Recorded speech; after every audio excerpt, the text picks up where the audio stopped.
There's no home like your grandparents' home. Some of their unique kitchen items are so nostalgic that we don't see them quite so much anymore, which makes us remember them even more fondly.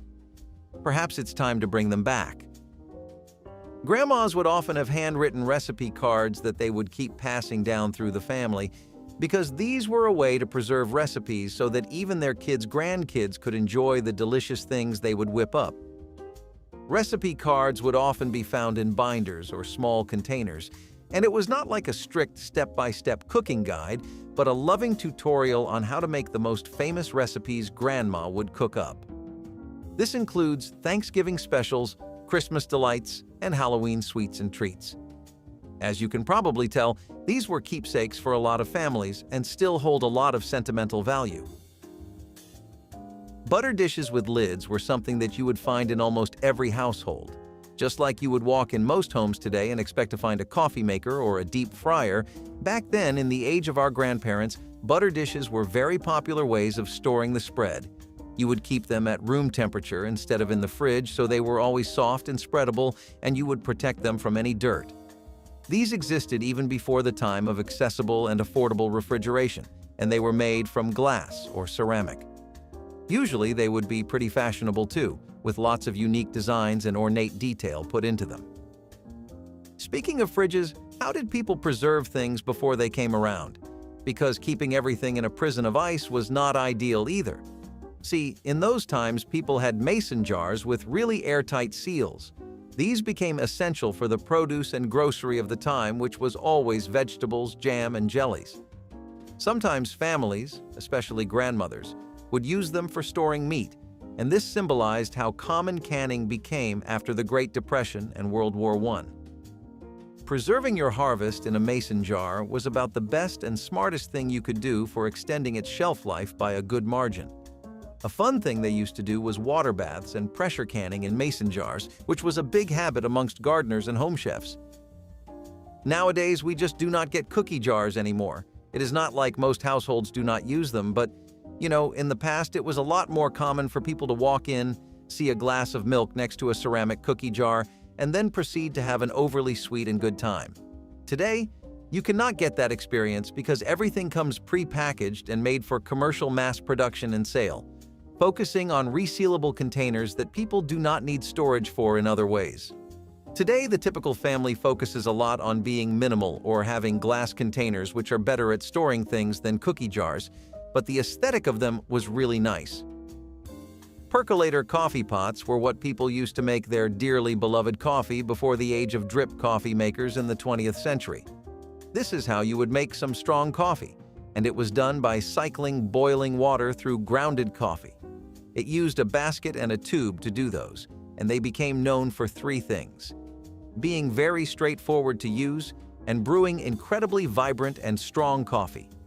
They have been replaced by single-serve Keurig machines and espresso makers because you just get more control over what kind of coffee you want to make with them.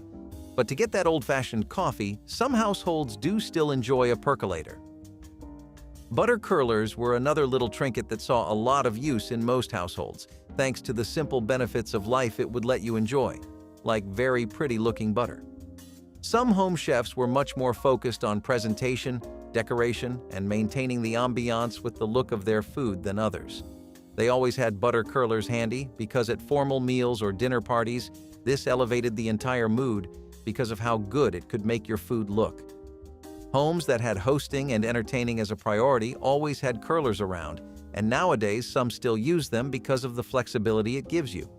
With butter curlers, you could get more controlled and moderate curls of butter out instead of large spreads that really burned through your stock and had you running to the grocer's again and again. The meat grinders of yesterday were known as manual food mincers, and before electrical appliances and pre-packaged processed meat took over marts and homes alike, they were a kitchen staple you would find everywhere. Manual food mincers let any kind of family enjoy most kinds of food, like meat, veggies, and dry nuts as well. You could have ground meat or minced, which let them make sausages and burgers, steaks, or pâtés. So you could open up access to dumplings for dinner or a cookout with homemade burgers. A lot of meat stuffing dishes like meatloafs and dumplings were also very popular things to make, so food mincers helped in preparing those, and they were very self-sufficient and economical. Vintage Tupperware was particularly popular in the 1950s and 1960s, and it was known for three things. It was practical, so you could get a lot of use out of it.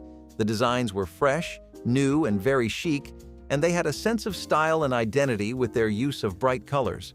Palettes like mint green and pink were common in the 50s, and most Tupperware also came in stronger, warmer colors like mustard yellow, turquoise, and orange.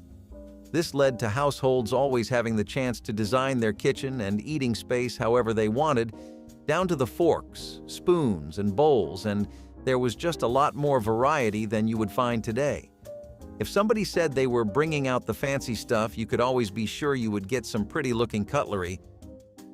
We are quite sure that this is a universal human experience that everyone has gone through at this point, whatever corner of the planet you may be from.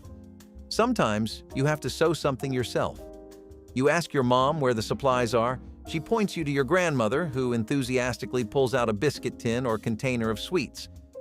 Maybe you get a little excited and jumpy, as naturally everyone would at the sight of a free sugar rush, but when she pops the lid open, all you see are sewing supplies. Did you ever wonder why they did this? Besides the obvious reason for recycling and reusing things to avoid any unnecessary spending, these tins were also significantly durable and lasted a long time. They were usually always the perfect size as well, and it was as if they were meant to be a permanent home for sewing supplies. Spools of thread, thimbles, needles, and sharp objects all would hold in one box while being very easy to grab when you needed it. Once you were done, you could just put everything back. Grandmas thought that rolling pins were pretty essential to a good baking session. You could not go a day without seeing one be put to use, as it was just a very multi-purpose tool that helped in every way possible. You could flatten dough with them, roll out a pie crust or a tart crust, as well as the doughs for cookies. You could get cookie dough to a very precise thickness with a rolling pin, and many a wonderful batch of gingerbread, shortbread, and red velvet cookies, which were really popular back then, were rolled out thanks to these pins. In the hands of an amateur, they may not be the best tool, but in the hands of a veteran home chef that has been rolling and baking for most of their life, there was arguably no tool better than these pins. If you even needed to make croissants, puff pastry, or donuts, you could use rolling pins. And if you wanted to save a little on birthday costs by baking a cake at home, that was pretty easy thanks to a grandma who knew how to work a pin. JellO molds were a typical 20th century snack that let people get creative and fashionable with their desserts. You could use them for gelatin-based dishes or jelly bowls and cakes, and they were very common at parties and family gatherings. Of course, the kids in particular enjoyed JellO molds the most out of everyone else, even if they had no idea how to use them to shape the JellO properly. That is probably why every grandma always had some of these though, so that when their grandkids eventually did come over, they could enjoy playing around with their food a little before. After all, they would probably get scolded for doing so at home.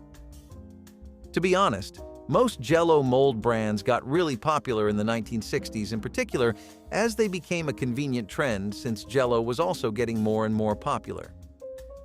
Wooden spoon collections were also a very typical sight in America during the 20th century. A lot of these things got as popular as they did because they lasted so long and were also pretty durable. Nowadays, it is very easy to get a replacement for something if it breaks or something goes wrong, but it was more of an inconvenience then. Wooden spoons didn't melt or warp even with daily exposure to heat, so they were used in nearly every aspect of cooking. Besides the practicalities of all of it, the aesthetic appeal was also really out there. They went along with most of the interior of homes back then, which was pretty wood-oriented, and the rustic charm and warm, dulcet tones of a well-stacked collection of wooden spoons really brought it all together. It's when the little things come together that a place really shines, you know? Crockpots were more or less the slow cookers of the past century, and they were extremely trendy in the 1970s and 1980s. You could pin their skyrocketing popularity on a lot of things, but most of it was that they aligned with the food norms of the time. Slow-cooked roasts and the like were becoming a daily aspect of people's meals once again, and besides that, People wanted to step away from hard and complicated cooking that required you to dedicate a lot of time to being in the kitchen and observing every little thing. Crockpots let you do that by just setting whatever you had on the stove and forgetting about it for a while as it slowly cooked, so you could tend to other work, chores, or just some much-needed relaxation time without any worries. One-pot meals also were some of the most widely consumed things people had, with stuff like casseroles and soups being a typical American lunch back then. Also, people really appreciated what it did for the flavor. The United States is largely a meat-eating country, and slow cooking really enriches the flavor of anything you are working with. Floral china had a bit of a renaissance in the 20th century, and those crockpots always looked good with it. This was because Victorian design trends started having a big focus on ornate and floral prints, and china manufacturers listened as soon as the trend popped up. They wanted to put out more and more floral designs to attract more of an audience, and they especially wanted to get ahead early in the rat race involving dinnerware sets. These sets started becoming very widespread, and most would come with floral designs, and it was like a whole new market with untapped sales for a lot of producers. As a result, you had every house loaded with matching fine china sets that always looked like a painting, or had every kind of flower you had seen in your life on a different plate. Something that was really common as a bit of decoration in households back then was a teapot. In a sense, it has lost the same love it had in its golden days, where people only used teapots for storing their freshly brewed tea, since microwaves are so incredibly common now. They were common in rural areas as well, which is likely where teapots became part of the cottagecore aesthetic. They were also used to brew tea, as you could steep tea leaves in them and let the hot water really soak in all of the flavors and aroma. Teapots came in different shapes and sizes, and you could always experiment and see which one worked the best for you. Candy dishes would usually always be filled to the brim with wrapped sweets, especially if we are discussing the holiday season.